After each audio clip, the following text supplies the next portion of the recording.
the cross wasn't like the thing just that was overcome. It wasn't something that was like a design error that Jesus then kind of came around and fixed. It's that the way of the cross was actually the way of Jesus, was actually the way of life, and that Jesus revealed to us that death was actually the pathway into life, and that it takes all these little tiny deaths across the course of our everyday existence, whether it's jobs or relationships or very real deaths, from people, or, just dreams, all these things. And when those go and die, they end up creating pathways into life that we never could have found any other way. Welcome to the Daron Earlewine podcast, where we awaken you to become who you were born to be. Here's your host, Daron Earlewine. Well, what's up, everybody? Welcome back to the Daron Earlewine podcast. I have missed you. I've missed you since we were last together, which could have been literally 6 seconds ago when you finished mowing your lawn and then this episode just started, or it could have been weeks ago. Maybe you've been listening to the podcast, you forgot it existed, now you're back. Right? Maybe it's just been 7 days. You listen every Wednesday when it comes out, 10 a.m. every Wednesday is when the new episodes release, and you wait, and now it's the next Wednesday, and boom, you're right on board. You just finished episode 39 last week, and boom, now you're ready for episode 40, and the crowd goes wild. They can't believe we're 40 episodes into the Daron Earlewine podcast, and maybe you're on the YouTube, or not the YouTube, but the Spotify or the Apple Podcast channel, and you're like, wait a second, Daron, like it says here that you have like 180 episodes. Well, that's because this podcast used to be the podcast of Radio Theology.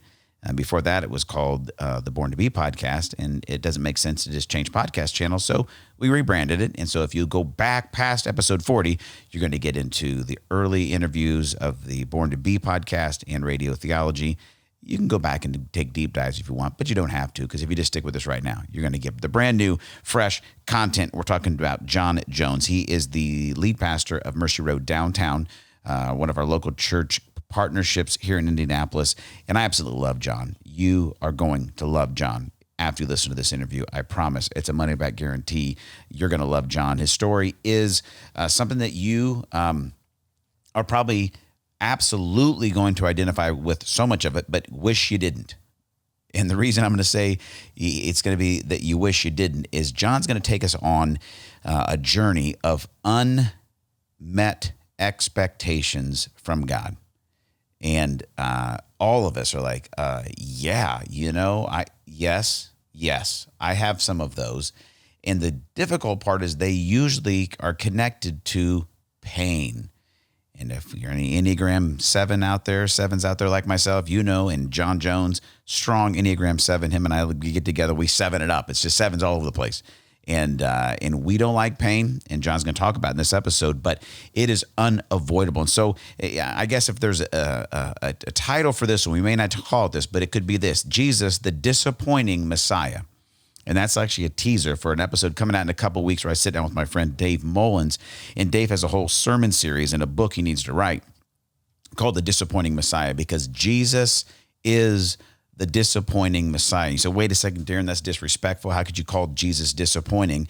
I'm not being disrespectful. I'm just being real, because let's be honest, there have been multiple times that Jesus has disappointed you. And here's the reality. He'll do it again. If you read the Bible and just put yourself in the story and just be blatantly, brutally honest about the emotions that most people are having when they interact with Jesus and see him do what he does, he is disappointing them constantly. All these expectations that the Messiah was going to do, all these expectations of what God was going to be for them, all these expectations of what God was going to do for them.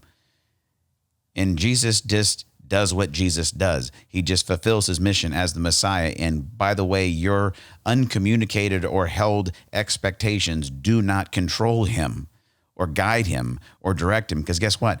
He's actually God. And he would rather disappoint your expectations and still be God than stick to them and be anything less than. Now, I'm going to be honest with you guys. There are things sometimes that come out of my mouth and I go, wow, that was good and not from me. And I'm going to go on record right now and say, I don't know where that thought came from, because it's not in my notes. It just popped into my head. And I think maybe it was God and you needed to hear it. Is if God is held captive, if Jesus is held captive to our expectations of what we want out of him, he can't be God. He just becomes our little expectation puppet. And then we become God. And that's a bad strategy to live the life you were created to live. I remember in my wife, Julie, and I, we were going to celebrate 20 years this summer. And I remember in our premarital counseling, the pastor, Pastor Lloyd was his name, that worked with us. And he said this quote, and I don't know if it was original with him, but it stuck with me, and I've remembered it for 20 years. And I've said it to tons of couples that I've done premarital, marital counseling with, is uncommunicated expectations are resentments under construction. Let me say it to you again. Uncommunicated expectations are resentments under construction. And here's the reality about many of us in our connection to Jesus. And John's going to take you through a journey of this. But we have these expectations that we may not communicate to Jesus because we assume because he's God, he can read our mind, he knows. We may even be told that God's job in your life is to make you happy, which it's not. And so you have all these expectations of all these kind of things need to happen. And if all these kind of things happen, then I'll be happy and it'll be great. And God will meet all my expectations. You never communicate those to God. So you never actually get in a conversation with Jesus about those things and allow him and the Holy Spirit and the Word of God and stuff to be like, yeah, that's actually not, that's not how the relationship works. And then you can actually work through them and not have resentment, but have understanding and actually revelation with God. But that usually doesn't happen. And so we go through life with all these uncommunicated expectations. Maybe some of them are even unrealized. We don't realize that we have all these expectations, that this is what God's supposed to do to make me feel okay trusting him. And then he doesn't match up to them because he's actually involved in our redemption and our reconciliation and our resurrection of our souls. And he's not all that interested in us just being happy and comfortable all the time. And John's going to take us to the journey where, and it's not an unfamiliar one to begin with. We've talked to a lot of people that are here, right? They have these dreams, these ambitions. John wants to be a big money guy. He wants a Porsche. He wants a Maserati. He wants whatever. He wants life, and he wants power and money, and he's going after it. And then God interrupts things and says, I'm thinking maybe pastor. And he resists it, and God shows up in a special way. And before you know it, John has rejected his dreams, embraced God's dreams, and he's going after it. And then John will take us through what we hear often is the massive death of a dream. He said, God, I'll put my dreams over here, and I'll take your dreams for my life. And he builds them, and they're growing, and it's exciting. And then he's betrayed by people who should know better. His dreams are dying around him, and then he gets a phone call that says, hey, John, it's your dad. I got stage 4 cancer. And you're going to hear John say, I don't want to steal the moment, but I'm going to here. You're going to hear John literally say, God, I hate you right now. So that's how raw we're going to get in the episode. But here's the deal with this. Is John's going to take us through this process that is unavoidable and absolutely necessary for life. And it's this path where actually the life that we were born to live, the life that God has for us, life and life to the full, it's only lived as we pass through death.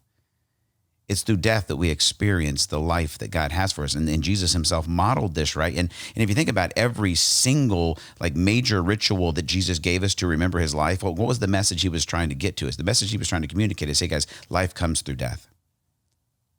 So when you get baptized, what are you declaring? I die and I'm resurrected to live a new life. When you take communion, so you're saying in communion, you're saying this, the death of Christ for my life.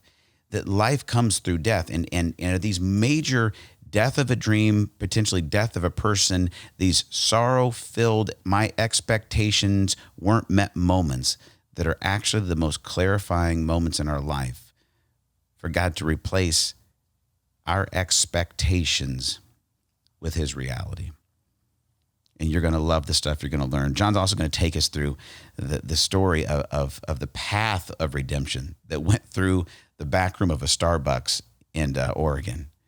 It's an amazing story where John's going to tell you about this motley crew of employees and him experiencing the fact that this sense of wait a second, you're not the people that are supposed to love me.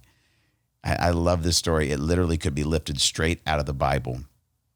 And as I listened to John talk about it, it reminded me of one of my favorite lyrics from a U2 song I actually heard this week, where in the chorus, Bono sings, "There is no them. There is no them, only us." And I want you to think about that as John tells that story, because there are going to be people in your life that God is going to use to be a part of your redemption story. And they're going to be people that are on the them list. No. I don't want to be loved by them. Those kind of people. We've talked about this. We talked about this in this past episode with Rashad. But these amazing moments where God opens up our hearts and says, hey, guess what? There's actually no such thing as them. It's just us. Us as God's children being loved by him. Oh, I can't wait. Okay, enough talking for me. You got to listen to this episode with John Jones. I love every second of it. Before we get there, here's what I want to do. I want to invite you to join us as a podcast partner here on the Daron Earlewine podcast. Daron Earlewine's podcast, third person. It's my podcast. My podcast, guys, is a part of Blackbird Mission, which is the nonprofit that I oversee. And we're a 501c3, and we operate out of the generous gifts of people all over the country. And I want to invite you to join us as a podcast partner at the $40 easy give kind of plan. And if you join us at $40 a month, you can go to blackbirdmission.com/give. And there you can get the information and become a monthly donor. And if you do, we're going to send you one of these cool Daron Earlewine created on purpose and for purpose mugs. We're going to send you a monthly newsletter and stay connected and invite you in kind of the inner workings of that we do as a ministry. And if that's something that God would put on your heart to do, I'd love for you to join us. We do have a deficit financially that we're trying to close up, and we would love to have a few of you join us as a partner to help us continue on as a ministry and move things forward. Once again, go to blackbirdmission.com/give, and please join us as a podcast partner. We'll send you the mug. We'll send you other fun stuff, and you'll be in the mix as far as what's going on behind the scenes at Blackbird Mission and with DaronEarlewine.com and the podcast. Commercial over. It's time for us to get into the interview with John Jones. I love this one so much. Jesus, the disappointing Messiah. Let's journey and see where it takes us. Let's see if we might not find truth and life and grace and healing as we jump into this interview with the one and only John Jones right here on the Daron Earlewine podcast. Hey, excited to sit down today with John Jones. John, we have gotten to know each other better over the past couple years, and we're going to get to know you well today. And every week here on the podcast, we're reminding people of three things, right? God's for them, not against them. He's near them, not far away, and has created them on purpose and for purpose. And as I've gotten to know you and your story, your life embodies those three elements. I mean, from Portland to California to Texas to Indiana. Right. You've been all over the country chasing this call of God in your life, and I'm stoked for you to be on the podcast today, man. Awesome. Thanks. I'm glad to be with you, man. It's super fun. It's going to be good. We have great conversations. I think our first lunch we had over sushi. We did. Yes. Yeah. We had sushi over at Blue, and we were, we were talking for way too long. And so good. I love those lunches when you sit down, you're just getting to know somebody, and then you completely blow through the time you have set for a lunch. Totally. Because you're like, get done, you go, oh, I'm going to like this guy. Yeah, I need one more little just minute with you. Yeah, it's great, man. So, John, tell us a little bit. You are the church planner at downtown for Mercy Road downtown. Yes, correct. Here in Indianapolis. But give us a little overview of who John Jones is, family, kind of that stuff. Fill in some blanks for us. Yeah, I'm currently the lead pastor downtown Mercy Road. Planted the church about a little over a year ago now. And so that's been a real fun process. Been in ministry for, I think, 21 years now, which is, to me, just sounds way too long and makes me feel way too old. I'm with you, dude. I know, isn't it weird? It's kind of when you hit that point where you're like, I can't believe my longevity has happened like this. Yeah. West Coast born and raised. So originally from the Bay Area in California, spent time in Southern California and up in Washington and around the Seattle area. And then landed in Portland, Oregon for about 15, 16 years of my life. And so that's kind of the backdrop to who I am, I suppose. And started my ministry career out there in Portland. But the story of getting into ministry is probably more interesting than that, I would think. Yeah. We'll jump into that. Tell us, you got a wife, got 2 kids. Yeah, sure do. Yep. I have a wife, Megan, who works in the biotech industry. I have 2 little girls, Ainsley, who's 7, and Alina, who is 2. And so we got a busy life now between soccer practices and swimming and all that kind of stuff. Absolutely. Well, that's awesome, John. One thing that I want to get into, and I think will be really interesting to walk through, is understanding that God is not an Indiana God where we're at. He's not a Portland God. Yeah. He's not a German God. He's not an Australian God. Like he does reign over the earth, right? Yeah. The universe. Yep.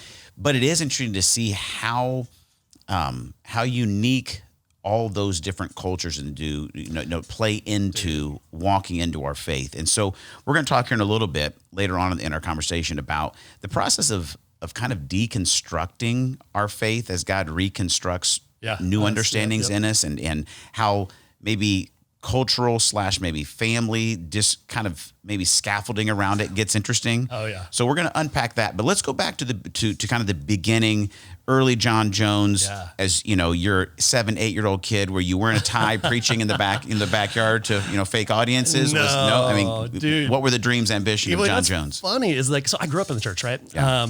Many of us did, and cut my teeth on the pews. Dad played organ, was an elder. Mom was like Sunday school teacher, all that kind of stuff. So one of the people Sunday morning, Sunday night, Wednesdays, we were always at church. So church was never far from me, and faith wasn't even really that far from me. It was one of those things that I trusted, I believed, I was a part of it. Mm-hmm. But yeah, I had no ambition to be a part of church stuff at all. Really? Went through high school and you have that real relationship with God, but then it became really foundationally real where I experienced Jesus in a fresh way, kind of my junior year of high school. Did well in high school. And so my counselors were all telling me, hey, you should go to all these top tier schools, and I was getting all these scholarship offers. But you know how it is when you're that idealistic teenager who's like, oh, I want to follow God and I want to do it all right. And, I don't want to chase my own ambitions and all these kinds of things. And so I was like, all right, God, I'm just going to compromise with you. I'm going to go to a top tier Christian school. And so at that point, Azusa Pacific University was basically top tier on the West Coast Christian school. I think it's still a pretty good school. Went down there, full ambitions to go into finance. I wanted my goal. I hadn't told God because I didn't really want God to tell me no to it, but I wanted to go into finance, become a hedge fund manager, and wanted to have a house down in La Jolla, a Porsche, and surf every day. Because I figured that sounds like a good life, right? Yeah, what's wrong with that? I know, right? And I was really worried because, I don't know if God likes Porsches, and I've heard that, he might not want Maybe me he's surfing. a Ferrari guy. Lord, I'll drive one. Whatever. Whatever you need me to suffer, Lord. Lord, I will go in your path, right? And so I went down there thinking this is the direction I'm going to go. And I had a great time. I'm out at the beach all the time, doing all these kind of things. And then the spring of my freshman year there, I have this moment, and it's all good Christian kids, I'm doing my devotions and trying to listen to God. And, I don't have these experiences off of my life. This isn't something that when I say this out loud, I don't mean this to be I hear from God all the time, but I heard as close as I know to an audible voice of God telling me, hey, you're supposed to leave here and go be a pastor. Just 2 things. Didn't tell me where to go next. Not hey, leave here and go to San Francisco versus La Jolla, or go back to, up to Olympia, Washington, or something. Didn't tell me anything like that. It was just very specific. Leave here, go be a pastor. And I'd never thought about being a pastor before. Really? Never. Pastors don't get paid any money. So I didn't want to do that, right? That was hurting my Porsche dreams. Yes. Yes. Well, you might be able to have a Porsche if you're a pastor, but you will for sure get hated on by your congregation if you have one. Totally. I hadn't explored the world of Joel Osteen yet, and private jets for pastors, and, preachers and sneakers didn't exist yet. So I didn't realize, how wealthy we pastors could be. No, I'm just kidding. So did not want to be a pastor. In fact, when I heard it, it scared the heck out of me because it felt bell-like inside of my head. And I'm pretty convinced at this point that it wasn't a real audible voice, but inside of me and inside of who I was, it was as clear as day. And I couldn't run away from it. And so I started fighting. I was like, God, I'm not going to be a pastor. I refuse to be a pastor. They don't make money. Every pastor I know is lame. They work at a church all week, which sounds terrible. I don't want to do this, God. And so I started fighting with God for 6 months, man. Just under the surface, fighting. And it started eating away at me inside. You ever have those emotional fights or psychological, spiritual fights inside of yourself that just drain everything out of you and drain life away from you? Yeah. And my friends started noticing. And they're like, dude, what's wrong with you? And I hadn't told anybody because I was afraid to breathe it into the air because I felt like it's almost like one of those, if you say it out loud, then it'll conjure the ghost back. Jen, do you feel like that could you feel like deep in you, like primally, like that is true, but I don't want it? Or was it like, this can't be true? What's kind of the essence of that, do you feel like? Man, you know, the scary thing for me was, I think it was just the fear that this might actually be true. And I didn't want it to be at all. I knew what I wanted for my life, and I'd already made a compromise with God to go to this school. And so if I'm going to this school, God, like, you and me compromise, we're in this spot. Yeah. Like, you're supposed to like hook me up now. And I felt like God was like cheating me in some ways, right? Felt like he was like ripping apart my college existence. And I was like, I'm not doing that. And so I have all these people staring at me going like, dude, what happened? And there came a day finally where I just couldn't even sleep. And I just remember looking at God, looking at the ceiling, looking at God. Like, I don't know, God wasn't in the room or anything, but you know, I'm staring out. He was, theologically, he was there. Yeah, he's present, right? But I'm staring off, and I just remember being like, I can't fight anymore. I'm so tired, God. I'm so tired. I can't do it. And I was like, fine. You want me to be a pastor? You make that thing happen. Right? Just that worst prayer you can ever pray.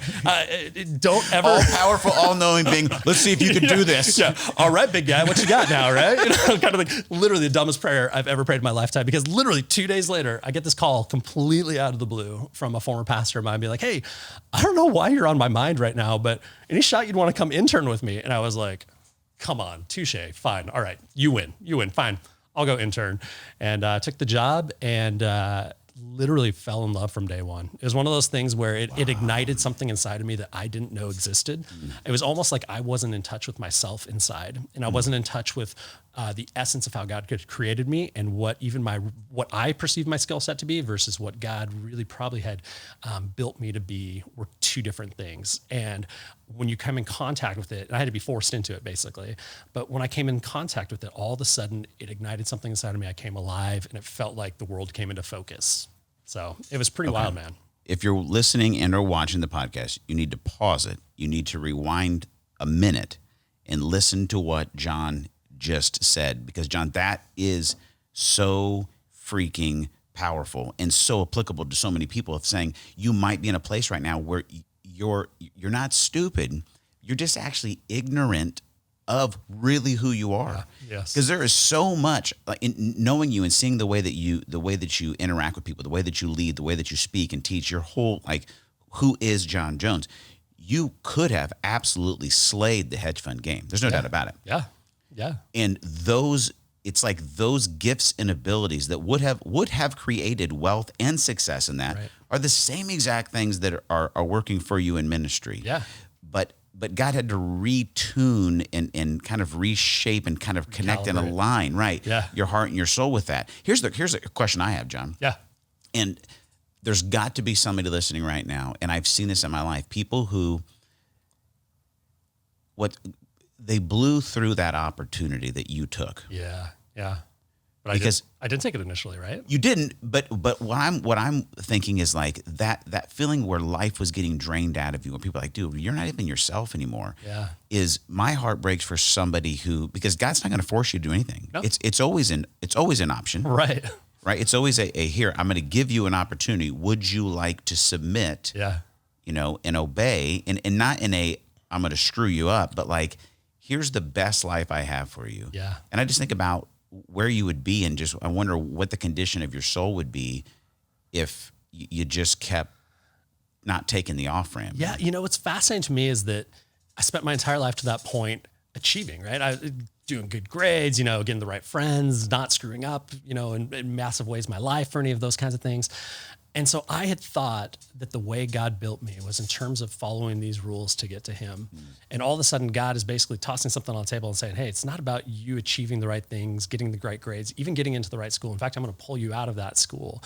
And instead, I'm going to hand you what I know was supposed to be there for you. And it's funny because I wonder sometimes if God doesn't speak that directly to us all that often because of how frontal assault it is in some ways. Like to hear the voice of God is a terrifying thing. And it's like, again, dude, I don't know that I could say I've heard God's voice more than once or twice in my life in that type of way. And every time it's been terrifying. It's the sense of like, there's a truth to where you're headed.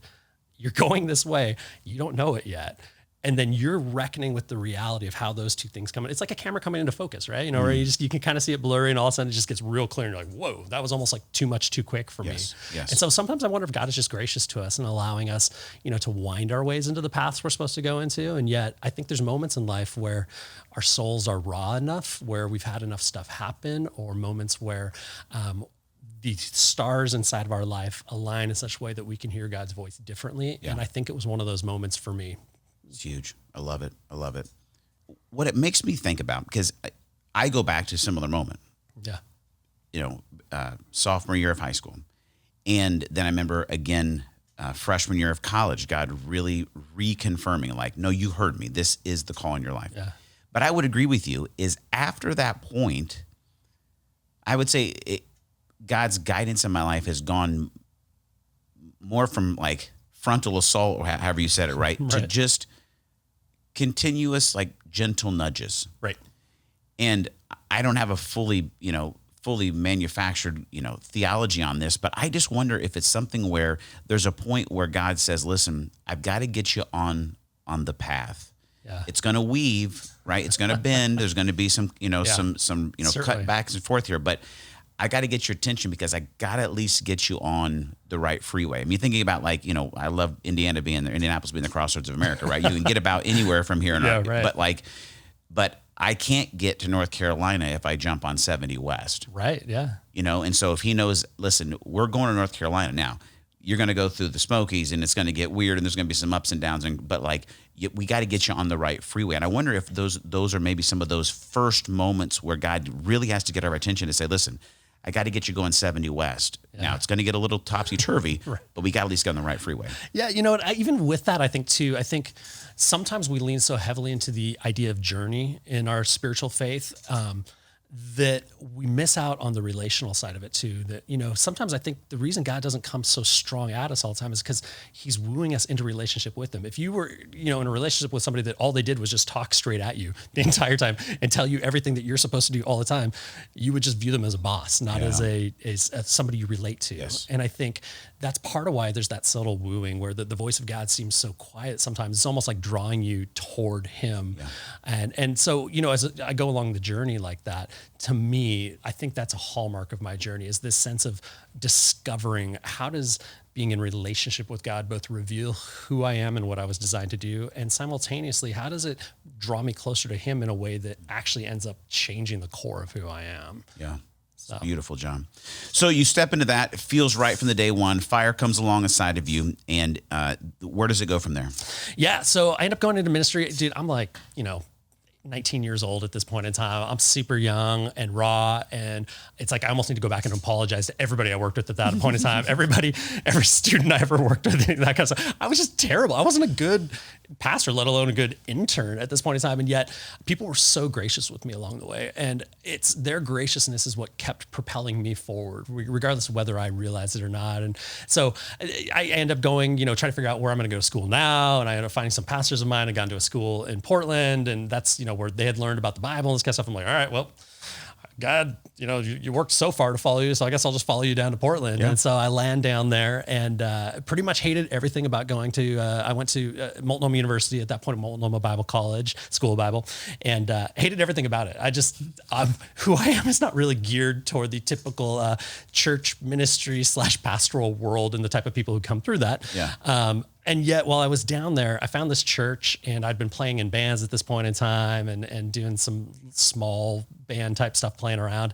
And the people at the church there kind of found out about it, and they asked me, well, can you come play with us? I came and played. And then they're like, hey, we actually have a position for a worship director. And so I stepped in. It became my first full-time gig inside the ministry world. And from there, I kind of start working my way up the chain. Well, there's no up the chain inside the ministry world. But, yes, there is, John. There's junior high pastor, senior high pastor, right, children's family director, AV guy who's above all of them. Yes. Right. And then it's usually sometimes it's youth pastor to worship pastor, or associate worship director. Women's director now, above them. Yes. Yep. Okay. Anyway. Anyway, I keep going up this chain and become a youth pastor. And it's kind of where one of the biggest hurts in my life happened, is that I start finding myself thriving in ministry, start finding that, okay, the way I'm designed and the way that God's path have come together for me are working and that I'm growing this youth ministry. It's doing super well. And the short version to the long story is that there was a pastor there who was kind of corrupt and embezzling money from the church. And the way he came to cover it up was with a kind of an elder, and they decided that if they got rid of 3 people on staff for 6 to 9 months, they could basically recoup all this money, and then nobody would ever know what happened. You know, they pulled the budget figures out of the bulletin. You remember bulletins? Yes, I do. No, I mean, yeah, the old school right there.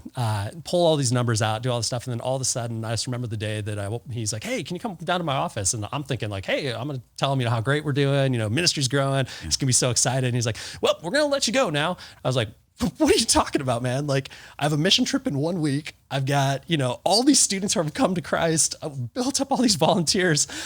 I was like, "Why?" And he's like, "Yeah, just don't think you're the right guy anymore. And we need to let you go." And, it ended up creating, short version, just kind of a big revolt inside of the church from all the parents and all these people. And he ended up resigning 6 months later in disgrace. But in the meantime, they sent me out with a, little stipend kind of to tide me over for 3 months. And, it's when you give away all the things you'd hoped for, all the things you dreamed about, the school you'd wanted to go for, the careers that you thought you were headed toward, you start going toward where you think God wants you. And then somebody steps in and destroys it for you. It creates a deep wound inside of you, to the point where I was like, "God, I don't want to be in ministry anymore. If this is what ministry is, if you are successful, you do your thing, and then somebody destroys it because of their own selfish nature or because of a choice that they made. It wasn't my choice. I wasn't the one embezzling. I wasn't the one that screwed all this up. It was him that screwed it up. And yet I'm the one paying for his mistake."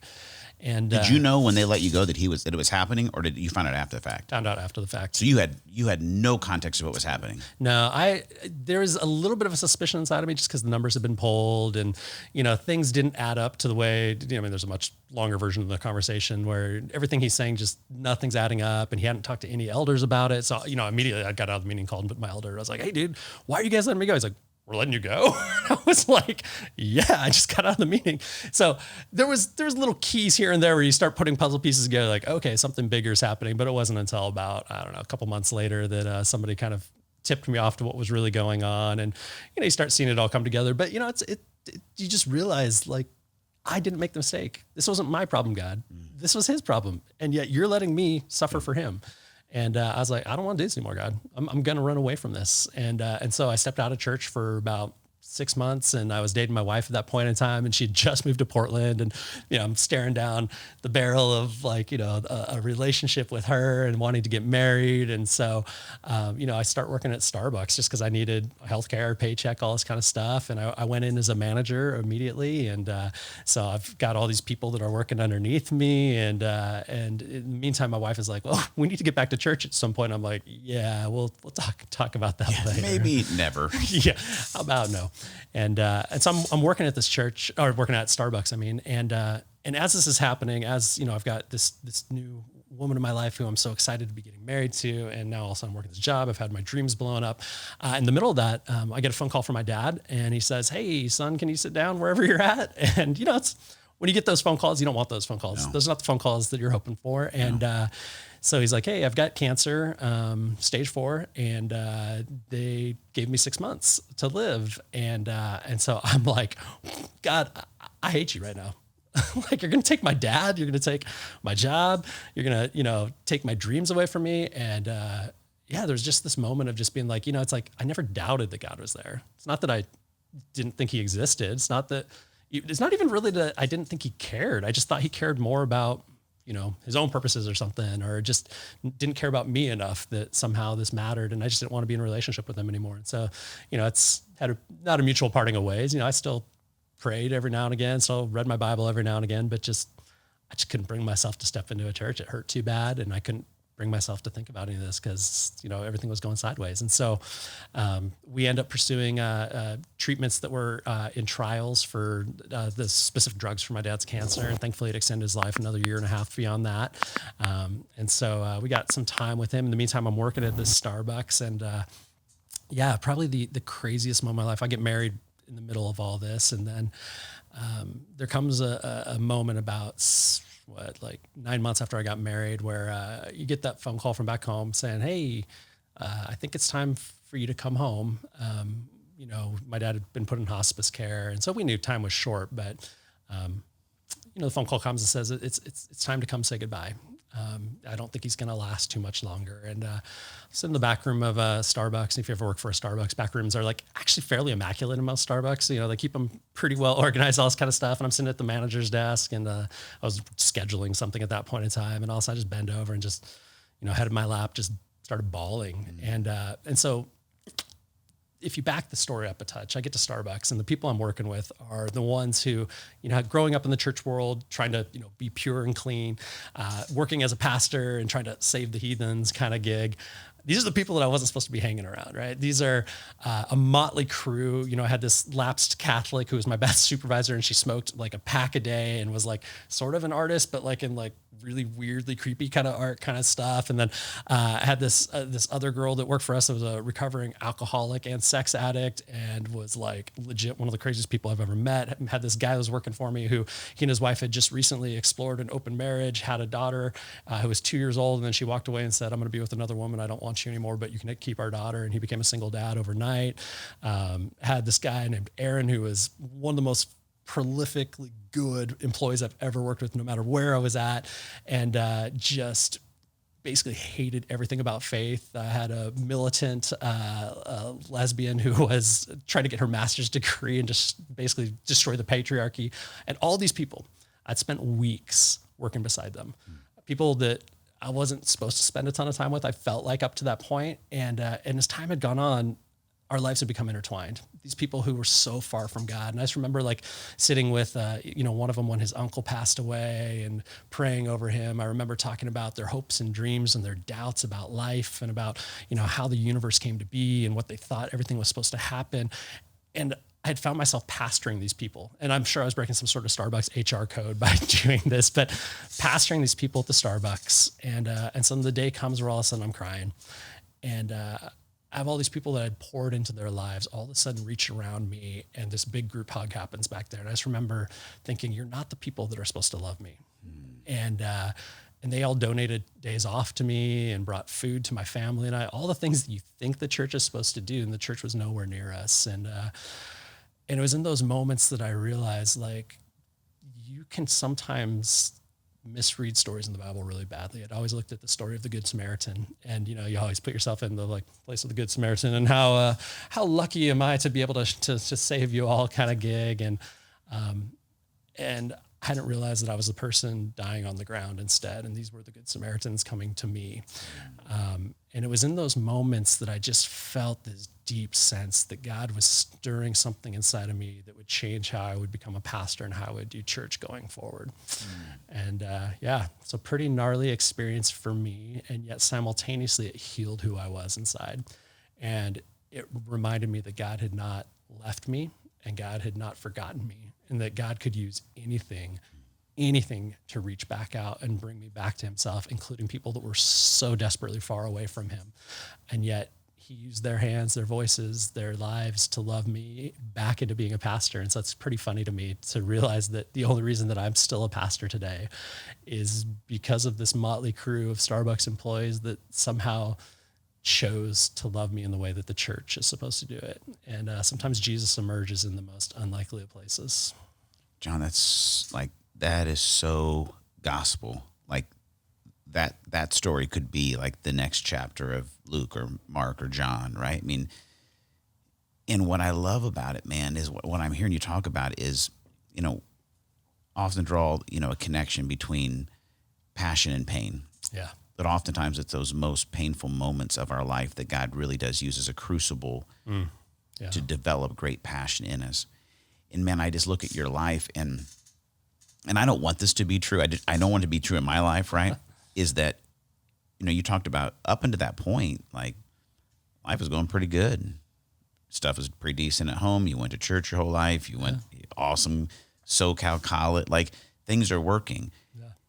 And I think the real, but sometimes unfortunate for us piece is, as much as I wish God could, in a miracle way, transplant his heart into ours, like, hey, I'm just going to give you my heart. Like, you're going to go to sleep and you're going to pray real hard. You're going to wake up and you're going to have my heart for broken people and empathy, and you're going to understand grace, and you're going to understand compassion. And you're like, But I don't think that there's any way to actually know his heart except by experiencing it through pain and through suffering and through betrayal and through sabotage and through. Well, it's, Martin Luther, the Protestant reformer, talked about he called it the theologia crucis, right? The theology of the cross, the idea that the cross wasn't like the thing just that was overcome. It wasn't something that was like a design error that Jesus then kind of came around and fixed. It's that the way of the cross was actually the way of Jesus, was actually the way of life, and that Jesus revealed to us that death was actually the pathway into life, and that it takes all these little tiny deaths across the course of our everyday existence, whether it's jobs or relationships or very real deaths, from people or, just dreams, all these things. And when those go and die, they end up creating pathways into life that we never could have found any other way.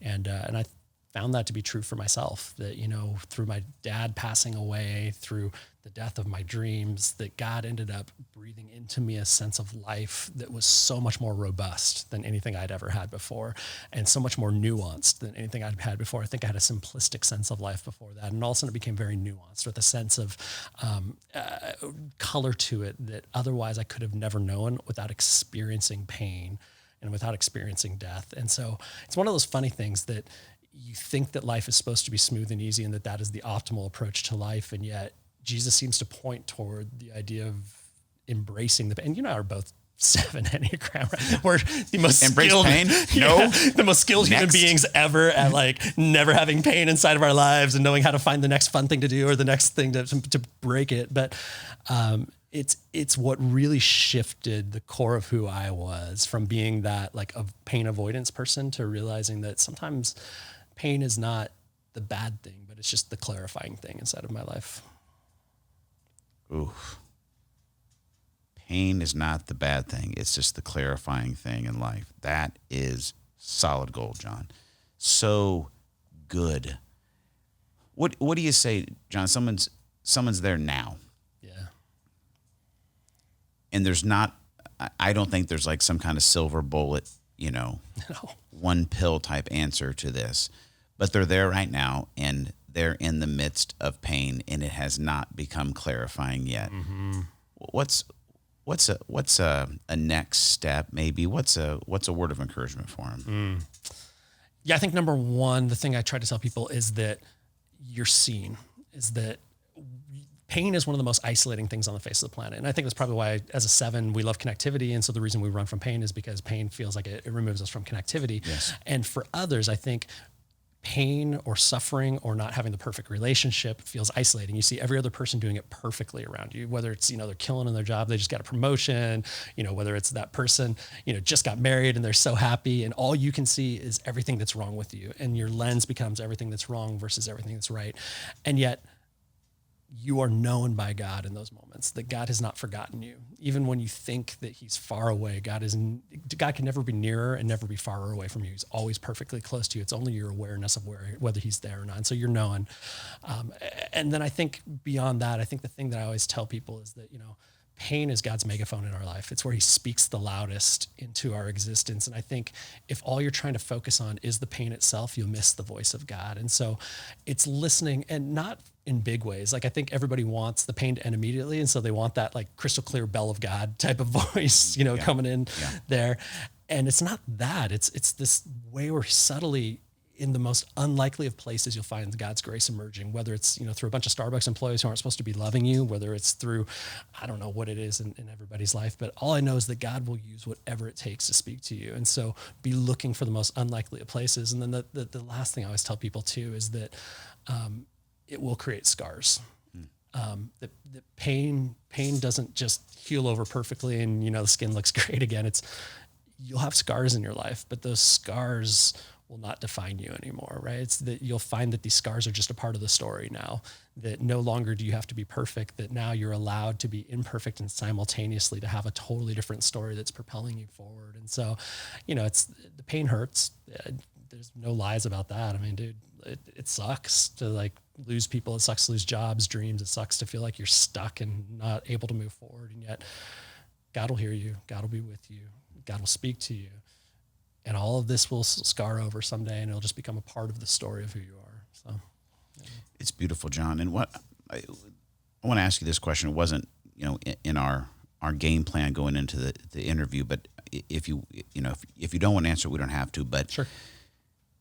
You've gone through that. You've seen God through it. He's restored you through those times. Yeah. You have the scars. Yeah. Yeah. But you know him in a way that you didn't. Yeah. Your dad lost his battle with cancer. Yep. Right now, you're in the realities of watching your mom Yeah. walk through the same journey. Yep. So you got these scars. Yeah. You've been through this before. Yeah.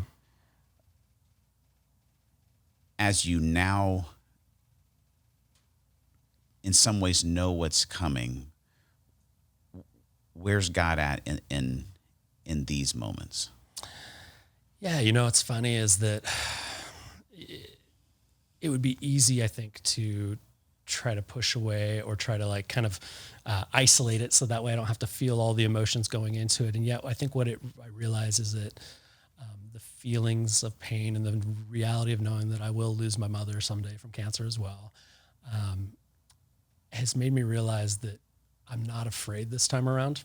I'm not afraid that God isn't with me. I'm not afraid that he's not going to show up in the middle. I know he's going to show up. I know that he's going to guard us and that he'll be with us, and that yes, it's going to hurt. Yes, there's going to be tears. Yes, it will feel like life has darkened. And yet I know that on the other side of death is life. And I think pain can sometimes take you one of two ways. Either you get PTSD and you don't want to do it ever again, right? Or you step through it and realize that pain can't conquer you. I mean, it's a little bit like, if you're trying to wakeboard or something like that, and, you catch the tip of your wakeboard and all it slams your face into the water. And I don't know if you've ever had a face check on the water. I have. I hate it. Yeah. It's pretty horrible actually. Yeah. And, I've all but knocked myself out, by wakeboarding because I'm not good at it, actually, is what it comes down to.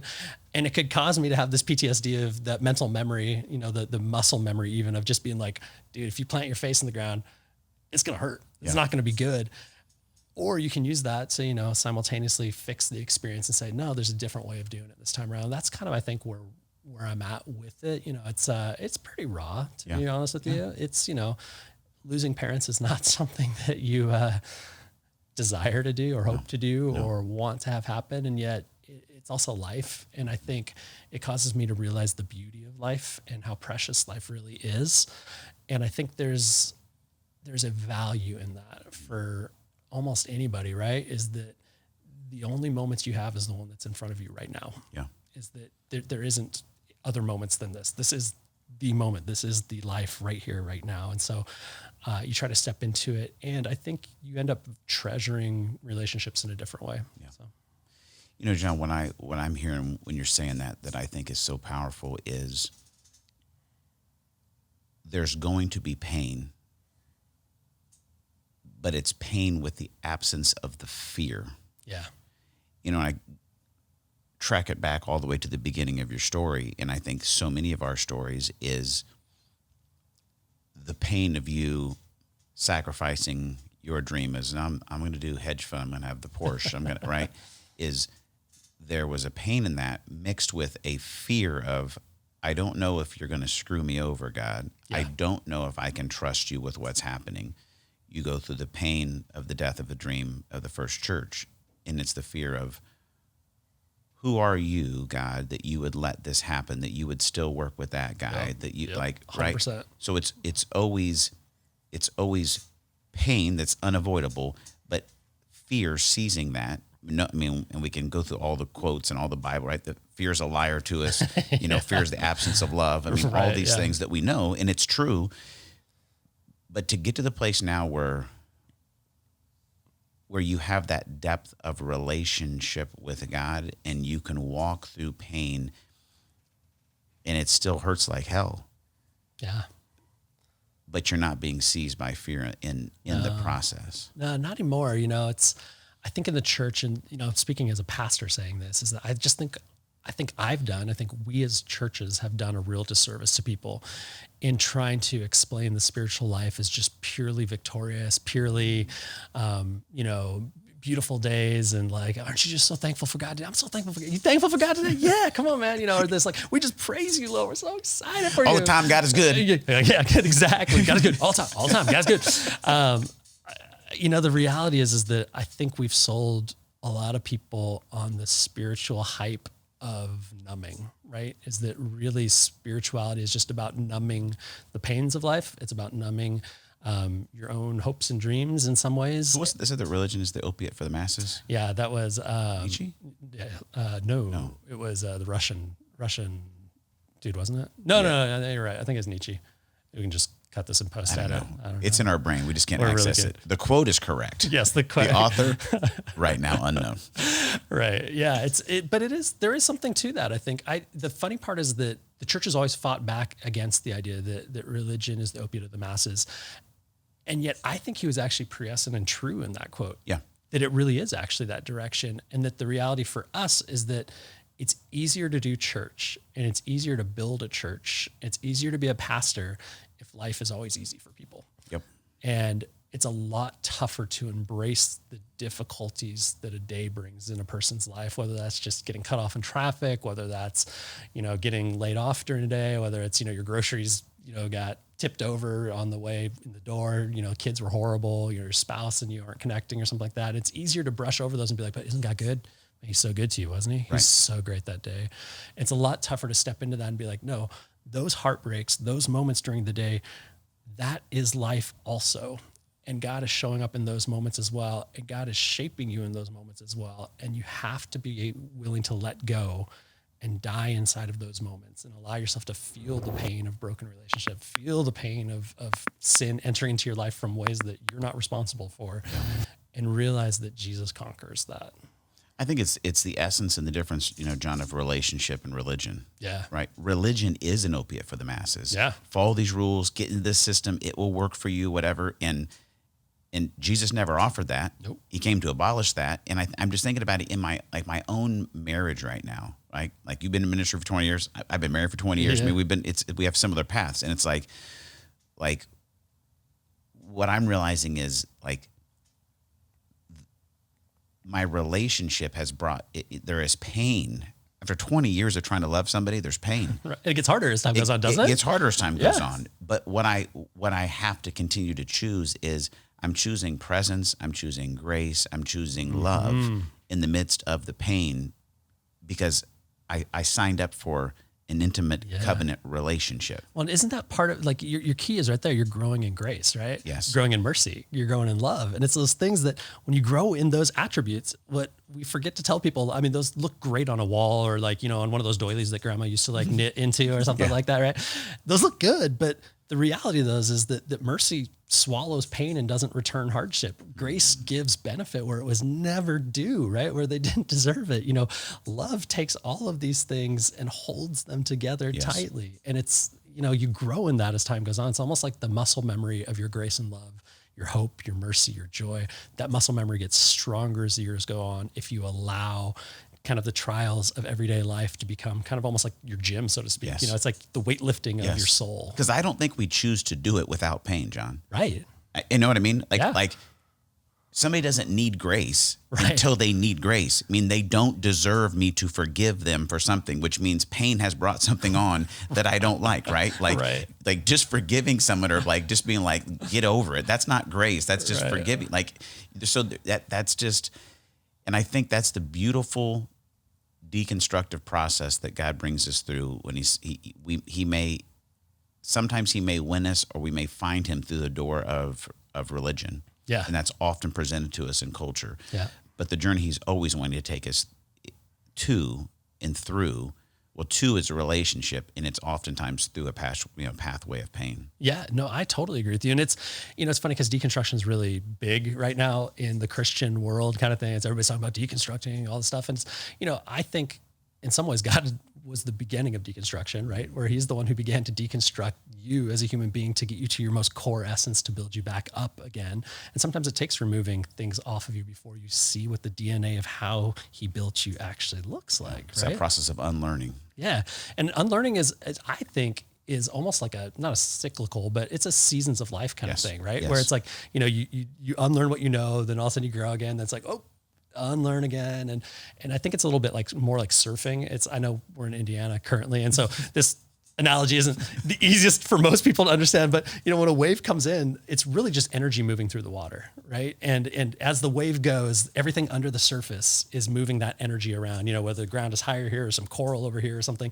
And so that energy then is the wave is up here, and all of a sudden as the stuff under the surface is moving, that wave moves left and right and the energy moves. And so if you're going to surf it, you got to find the energy spot in the wave, right? If you're going to move with the wave, you have to find the energy, and finding the energy means balancing yourself forward and backward to stick with that wave and bring it into shore. And I think with God, it's the same thing. You're moving yourself forward and backward, trying to find where the Holy Spirit's at in any given moment, with the pain and with, the heartache and with the good moments too. Cause the reality is life is good too. It's like, if you listen to this entire conversation, it feels a little bit like, well, dude, life sucks. It's like the worst thing ever, man. Like, isn't your life horrible? Yeah. Like, Yeah. There's a lot of great stuff in life. Yeah. And the good things are instructive too. Yeah. Like the birth of a child, right? When you saw your sons for the first time, Oh, yeah. right? It rocked your world. When you got married and saw your wife walking down the aisle, there are these moments of brilliance that shape us as much as pain does. And so it's not just about leaning into the pain all the time and just being like, dude, I'm just going to become a sufferer for Christ, because that's no better than anything else. And probably the majority if you go back and stack it up mathematically, you're going to probably have a lot more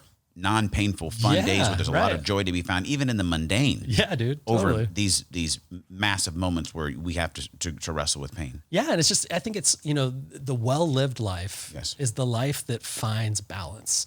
It's the life that sits on that board and realizes, like, pulling and tugging back and forth, trying to find the center of where God's moving at any specific moment in time. And with that, you find moderation, right? Is that I think the older I've gotten, the more I've begun to believe, Paul talks about it, in the New Testament, but the idea that moderation is one of the keys to life. Yes. That finding yourself kind of balance between the equals of pain and pleasure, or heartache and joy, between, working hard and taking time off, all of these things, there's moderation. When you hit that moderate point, all of a sudden you realize maybe life could be done well, and maybe I could make a difference in the world in a way that actually affects other people and, creates life for others. I love it, John. This conversation would only have been better if you'd been having sushi during it this point. Shishito peppers, man. We need to get it set out here. Let's do it again. Let's do sushi soon. John, I know people love the episode. Maybe they want to come check out Mercy Road Downtown. Maybe they just want to get connected with you on social. How can somebody get connected with you and Mercy Road Downtown? Yeah, on social, I'm pretty boring, to be really honest, but you can find me. It's Jonzej, John Z, like Spike Jones. You remember Spike Jones? So Jones, J at the end of that. For all the Mercy Road stuff, it's mercyroaddowntown.com or Mercy Road Downtown on any of the social media platforms, or you can find our worship team and hear how amazing they are with Bring Me Aquila. Bring Me Aquila. Bring Me Aquila. If you haven't listened to them, I'm telling you, jump on it now before they rocket to fame, because they're incredible. So that's where you find us. Awesome. John, thanks so much. We'll have you on again, dude, because I just love the conversations. Love it. Thanks, man. Appreciate it. And we're back. John Jones. I know.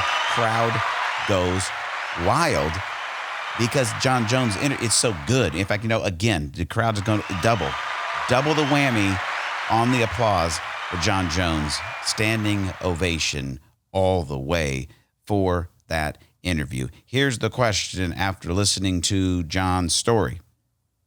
Do I really want the heart of God? Ooh. Right? Scary sounds. I mean, really, listen to the podcast. I'm going on a limb and saying you're following Jesus, or you're seriously considering it. If you are, thank you so much for downloading and listening to the Daron Earlewine podcast. Thank you for leaving a review, liking, and subscribing. But here's the question, right? Do I actually want the heart of God? I'm going to go with most times no. No. Most times no. Most times I want what I want. How about you? Not only do most times I want what I want, but most times I want to be God. Let's be honest. That's the problem, correct? That's our problem. If you go deep into the weeds of what's wrong with you and what's wrong with me, is I want to be God of my life. Thank you very much. I don't want to listen to God. I don't want to submit to God. I don't want to obey God most times. I want to do what I want to do. And here's the difficult part, is that's actually the smallest life I could live. Like, why in the world would I want the life that I can create? Like, just take a minute. If you're mowing the lawn, if you're looking outside, look around you. Look at the beauty. Look at the grandeur. Look at the amazing creative genius of God. And if he could do everything you can see outside of your life right now and everything inside of your life, like, why would you ever want a life that you could create? Why wouldn't you want to step in a life that he's going to create for you? And I'll tell you why. Fear.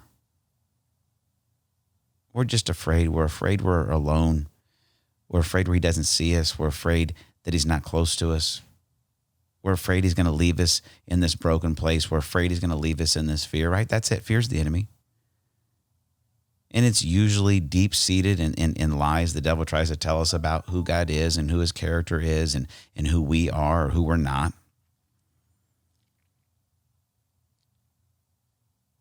But do we really want the heart of God? And here's the beauty of it. Check this out. You can have it. When I take people through spiritual DNA, right, the core verse there in 2 Peter 1 is that Jesus has the power of God by which he's given us everything we need to live and to serve God. We have this by our knowledge of him, and through this he's given us the great and precious promises that through them we can participate in the divine nature and escape the corruption of the world caused by evil desires. You can have God's nature, his divine nature within you. That the word of God tells us that we can have the mind of Christ, that he can place his heart, he can take our heart of stone and replace it with a heart of flesh. These are his promises. Here's the difficult part, though. I think the only way we get the heart of God is by walking through a pathway of death. And that death is usually painful and it's scary and it's full of sorrow and struggle. But I love so much what John said in this episode, that pain, right, in his life has now come to a place where it's not a bad thing. It's just the clarifying thing. And that God has redeemed and strengthened him through pain, so now he can face it without fear. When I was thinking about this, listen to it, and that was my thought, of do I really want the heart of God? I had to think about what do we see in the heart of God, and my brain went immediately to Isaiah, chapter 53. This prophecy about Jesus hundreds and hundreds of years before he comes to earth. And as it's describing who Jesus would be, what his heart is about, it says this, that he was despised and rejected by men, a man of deep sorrows, who was no stranger to suffering and grief. Oh, boy. Yeah, but Jesus, he's faith and he's hope and he's love and he's joy and he's peace and he's patience and he's kindness and he's goodness and he's gentleness and he's self-control and he's awesome and he's happy and he's Jesus. Oh, yes. And he's holy and he's powerful and he's mighty and he's like, yes, all of these things. And he's also someone who's no stranger to suffering and grief. In one of the commentary notes about the scripture, it says, Jesus was the most emotionally whole and healed man to ever walk the earth. But yet he was a man that was no stranger to suffering and grief. You see, that's what we have to understand and embrace and trust this disappointing Messiah into. Is that, Jesus, you're really going to let me walk through this? Yeah, I am. And here's the deal. I want you to walk through it because I want you to understand that interacting with suffering and grief it's the path towards wholeness and healing so that you can be a wounded healer yourself. And that, there's really nothing better in life than that. And here's the truth. we want to think, you know what, listen, life's probably going to be just super easy for me. There's really not going to be challenges. But Jesus, he promised us, he goes, hey guys, listen, in this world, you're going to have troubles and sorrows of many kinds. I mean, he told us right away, guys, listen, the world is not how it's supposed to be. And there's going to be troubles of many kinds, but take heart. Take heart because I've overcome the world, meaning that I can walk you through that and let you begin to understand and feel my heart. That story that John's talking about where the Motley Crue Starbucks people, right? Listen, these people aren't supposed to be the people that lead me to be redeemed in my connection to God and my connection to ministry and everything. But God was saying, no, this is exactly what's going to happen, because what I'm going to do is I'm going to replace this pain with a compassion and empathy for all people. And you're going to be more powerful and more effective as a pastor than you ever would have been, because you are now connected to my heart, because you are no stranger to suffering and grief. And I believe that, guys, but I still don't like the way it feels. I don't know what suffering and grief are down the road from my life. I know what I've walked through in the past. I don't really want to go back to it all, but I do know this. I do know that I love better. I listen better. I hurt more. I'm more patient. I'm more kind. I'm more gracious. All of the things that are the heart of God, I've learned them through the pathway of pain. But God's redeeming them and giving me a great passion. So good.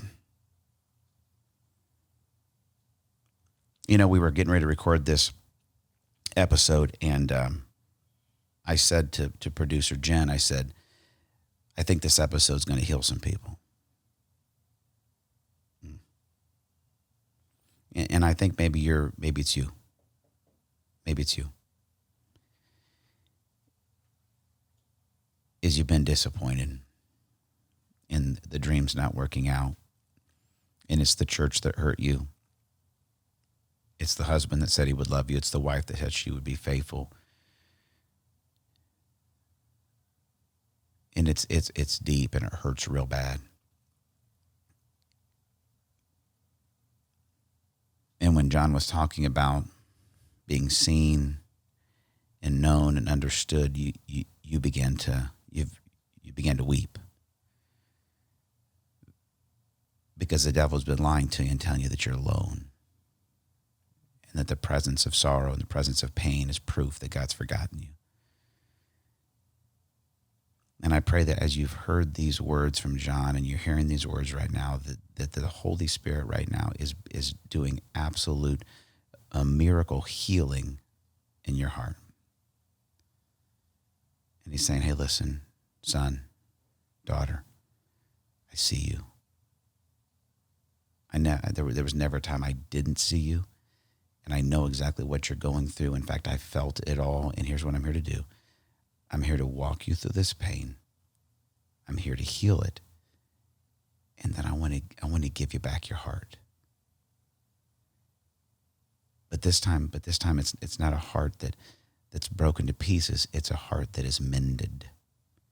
And in the cracks of your heart, I have placed my spirit, my love, my empathy, so that now you can re-enter life, not as someone broken, but someone healed. You can step back into relationship as a healer, as a mender. It's a beautiful thing. Because here's the deal. The grace that you received to enter this relationship with Jesus, it didn't just forgive you, but it's brought God near. It's brought God near. That's why I say it every single episode. That no matter what the circumstance around you is, that God is for you. Has been, will be, forever. He's for you. And he's near you. You're never alone. I don't care what your emotions tell you. I don't care what your thoughts tell you. He's near you. And in the midst of all of the pain and the disappointment, he is still at work creating you on purpose and for a purpose through it all. Maybe you're having trouble getting your mind around. Here's what I want you to do. Last year during the quarantine, I wrote a really small ebook called God is Near, and I want to send you a free copy of it. You could read it in 20 minutes. It's not hard to read. It's real small. It's free. It's an ebook. All the things are easy for you to get it. And you say, Daron, I don't read. Listen, this is an easy one, right? It's like reading with training wheels. You can be done in 20 minutes. All you got to do is to go to godisnear.com.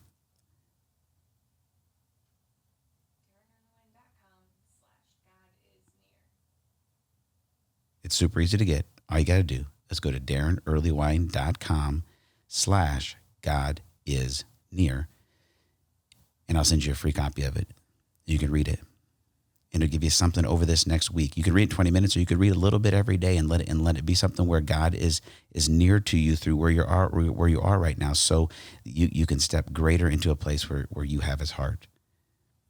Because when you have his heart, you're going to have his joy. When you have his heart, you're going to have his patience. When you have his heart, you're going to have his compassion. When you have his heart, you're going to have his power and his strength. And that's what he wants for you. That's what I want for you.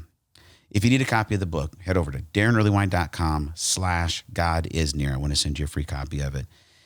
Oh my gosh, guys. I know. I've 12 minutes. We gotta say goodbye. Can't add anything else because John Jones just was dropping massive God truth bombs everywhere. So good. So good. John Jones. Hey guys, I love you. This podcast is so much fun. I love hearing from you. Please keep reaching out to me. It means the world to hear from you. You can text me 317-550-5070. You can email me, Daron@blackbirdmission.com. Reach out through all the socials. I'm on Instagram, I'm on Facebook. Just find me. Follow me. Let's stay connected. And if you need God is Near, go to DaronEarlewine.com/GodIsNear. Have an amazing week. Love you guys. And never forget these 3 truths. Say it with me. God is for you, not against you. God is near you, not far away. And God has created you on purpose and for a purpose. Talk to you guys next week, right here on the Daron Earlewine podcast. See you guys.